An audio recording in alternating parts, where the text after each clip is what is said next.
Good to see everyone. Father Ian Van Heusen here with Rob Agnelli. We've been doing this series on the 10 virtues of Mary. Today in this particular video, we're gonna be getting into, it was purity, but it was... Yeah, the adjective matters, right? Surpassing purity. Yeah. So this idea of excellence in the realm of chastity. And I think in this regard, it does refer more to chastity.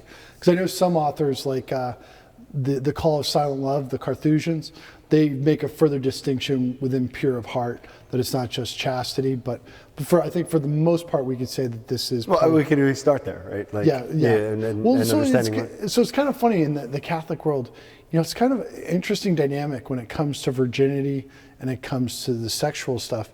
Because on one hand, we live in a hyper-sexualized culture, but yet at the same hand, things like virginity and chastity are profoundly disruptive to people. Like I told you the story, like I was telling the story right before. I was at my grandmother's house at the lake, and I had Father Cantalamessa's book, Virginity, and the title was just literally Virginity. And it was sitting out on a coffee table. My dad was kind of flustered that his mom would see a book with the title of Virginity, but it's like, it's not like a shameful thing, but it's kind of related to the privacy and the discreetness of things that regarding the sexual realm. It's funny, one of my boys came home from the mall one day, hanging out with his buddies, and he has a different shirt on than when he left. This blue shirt that says Virginity Rocks on it. Yeah. And so he's walking around the mall with the shirt, and he goes, more people stopped and said they liked the shirt than any other shirt I've ever worn. So it was like, some of it is he likes to goad people a little bit, just to see how people would respond. But yeah, it was almost as if people were reaching out to him, like saying something to him, because it did take a little courage to admit, like, oh no, this is a good thing, right? So even to have, like, when we wrap courage around something that's good, it doesn't always equate, right? Yeah. And I never saw the movie, but there was that whole big movie thing where it's like the shamefulness of the 30-year-old virgin or whatever. Was the 40-year-old virgin? Yeah, I think it's 40-year-old virgin. 40-year-old virgin. It's like the guy from The Office. Exactly. And this idea, it's shameful, it's awkward. So when we associate somebody being a virgin their whole life, the connotations are shameful, awkward. There's all these negative connotations, and I think that's intentional. I mean, I don't think that's just simply. I don't think that's simply because there's a lot of truth in the stereotype necessarily. I think it's intentional because people are fighting against the chastity. Because we have made sex part of our identity, right? Like think about the mass identity crisis is almost related to your sexual behavior, right? Like people identify themselves by their sexual preference. And so any kind of the idea of completely cutting that off from your cutting life. it, you would think, well, that's they'll make you crazy. Destroying himself. Yeah, he's destroying himself. He's destroying it's himself. Suicide. That's actually a really good point. I've never thought about that before. But that is true. It's because somebody would say, like, for me being a celibate man, it's like I'm like denying who I am in a certain regard, which is of course totally wonkers. Yeah. I mean, and that's the thing. The challenge, I think, and this is also one of the greatest gifts that I have to offer as a priest and as a celibate priest, is chaste living and the happiness that comes from it is, one, possible. Two, it's wonderful. It's a great gift. I mean, of course, me and my fallen human nature, I still experience the pull of the flesh, if you will. But for the most part, I mean, I would say 99% of the time, it's a very joyful, freeing kind of thing. And for the Blessed Virgin Mary, even more so. Yeah, have you ever read John Paul II's Love and Responsibility? I mean, I've heard it referenced. So he has a chapter in there called, I think he calls it Rehabilitating Chastity. And what he's trying to do is come up with a positive definition of chastity. So, for the longest time, chastity was just this one long no. Yeah. And he's like, but if we flip it and ask the question, well, what are we saying yes to? Like, stop saying no and think about, well, with every yes, there's a whole bunch of no's that come with it, right? Yeah. What's he say the yes is? His point is that it opens you up to actually freely give yourself in love, right? So if I'm not, if I'm not controlled by my passions, I'm freer. I'm freer to give myself to someone. Where if I'm being led around by my passions, that's always gonna somehow taint my gift. my ability to give, right? And I'm not going to give fully because I'm still looking for me, right? To scratch an itch, whatever, right? Yeah. And so like for a priest, right? A chaste priest is a way better priest than an unchaste priest because he's able to give himself as a priest in ways that the unchaste priest, celibacy and chastity, not two different things, but not the same thing. Yeah. And so it's not just about celibacy, but it's also about chastity because, the chaste man is able to treat everyone differently. And I know John Paul II would agree with this, and I wish he had talked about this more, and I wish we talked about it more, is also the dimension of infused contemplation and mystical union and contemplation and solitude, where that's the thing that's not understood properly, even sometimes by a priest, is the good of solitude and chastity. The blessed are the pure of heart, for they shall see God.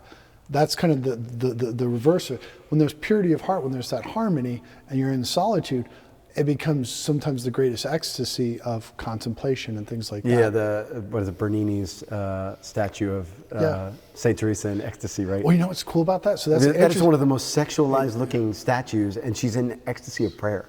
Yeah, right? Exactly. And there's an intimate connection with those two. You know what's funny about that statue? You know where it sits? Mm-mm. So this is on my bucket list now when we go back there. Tim, remember this was the one that chapel. You were there when we were when we were in Rome. Remember that side altar where I talked about it? There was the nun kind of like laying back.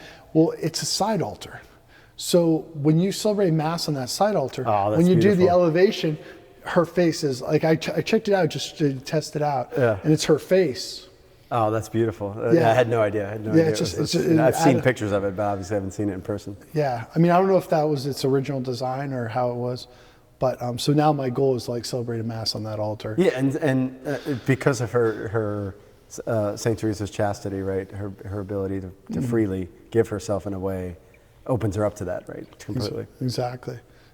So getting into that, I mean, the Blessed Virgin Mary would be the pure of heart who sees God, and then the other Beatitudes would apply to her as well.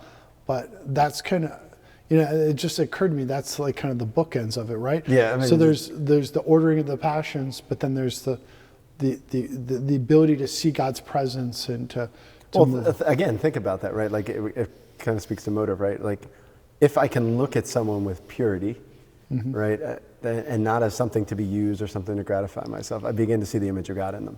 Yeah. Right. And here's a question for you as a man, because I find as I get older, I'm about to turn 40, as I've mentioned a few times.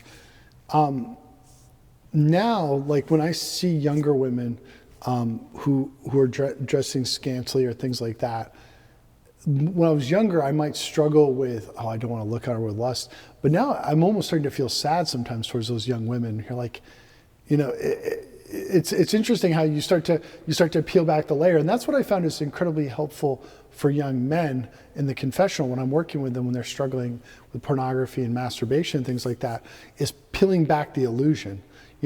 Like you see in this pornography this illusion, but the reality is this is a person who's probably not enjoying what they're doing, probably has major drug addictions, mental health issues. All of this illusion, and it's like, and if you saw behind the facade, you saw the truth of the person, you'd be more sad than excited. Yeah, and I think that's the lie packed into, that somehow modesty is a bad thing, right? Yeah. Whereas what modesty does is actually, again, paves the way for love, whereas immodesty paves the way for use. Yeah. And that, the world says one thing and, the church says another, and that modesty is, again, actually freeing because, you can, I always love the pictures of Our Lady that, I don't know if you've ever seen ones where she has a veil, right? And there's a beauty to that, right? Of the femininity of keeping it behind a veil. Yeah. That not totally revealing the person, right? Yeah. Until it's a safe place to reveal the person. Yeah. Right? And in a lot of ways, that's what modesty does, right? It reveals certainly nothing. You can certainly dress attractively, but it still keeps something hidden, and knowing that you're revealing that the person is a mystery. Yeah. Right. Well, and not just on the man side of things, but the woman's side of things, well, I might be butchering this study, but Jason Everett was talking about it with me. He did the research, so I'm just secondhand, I guess. Yeah. But he talked about, he said there was a study, and I believe this to be true because I see it with, I'm sure you've always been in those situations where you're with a young woman or even an older woman who might be scantily clad or revealing some things, and they're constantly, I mean, hopefully this doesn't make people self-conscious. No, I know you're going with this. But they're kind of checking. Shifting, like pulling their shorts down or readjusting their shirt or like constantly, right? Yeah. Well, what the study found was when women dress that way, that if they take like an intelligence test and that they score lower if they're revealing more, even if they're in a room by themselves, because it's like it puts them in a self-conscious mode, whether they're thinking about their. That certainly makes sense, right? Yeah, I mean, and you can think of it from like, I mean, if for a guy, if we were wearing really tight, small shorts or whatever in a room by ourselves, like we'd be self-conscious. It'd be awkward. It's weird. Right now, everybody's like thinking about that image, like this is so weird, anyways. But you still have your collar on. If they put the image, you still have your collar on there.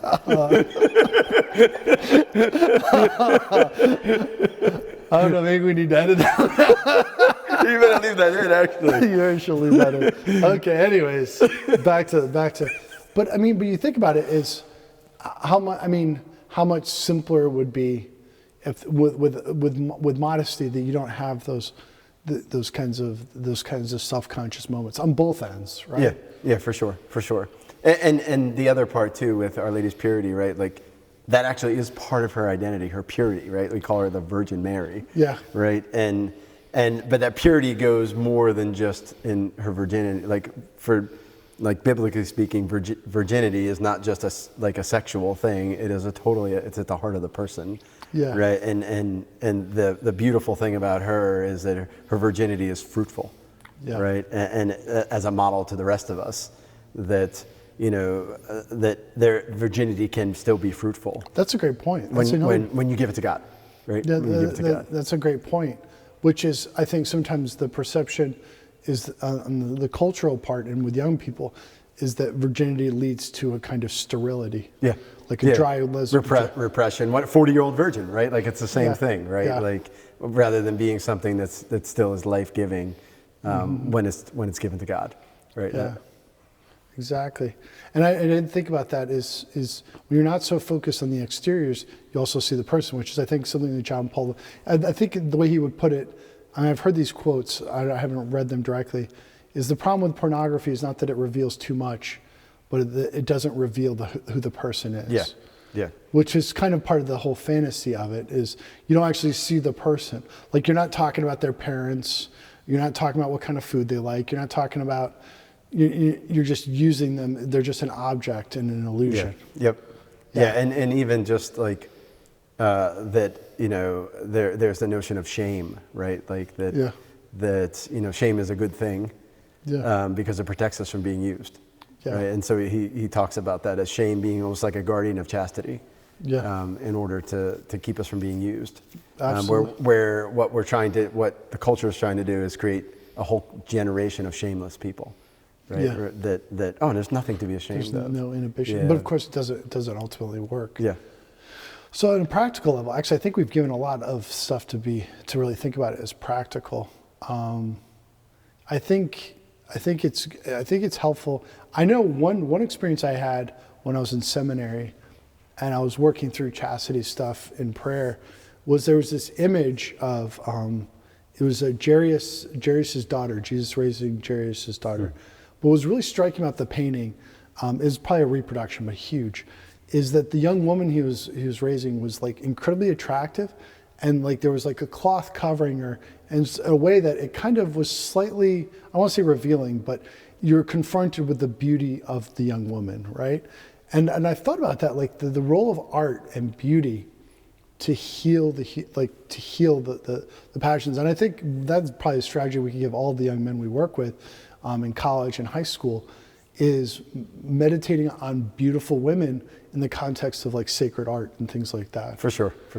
Yeah. I mean, especially as opposed to the pornographication of all of art now, right? Yeah. Where it's turned into at best like soft porn, right? Yeah, And then Proverbs 31 literally connected with that, like the ideal woman. Yeah, yeah. To slow down the passions and to use the reason. Well, even I was sharing this with some younger students at NC State, some girls, and they were talking about like beauty.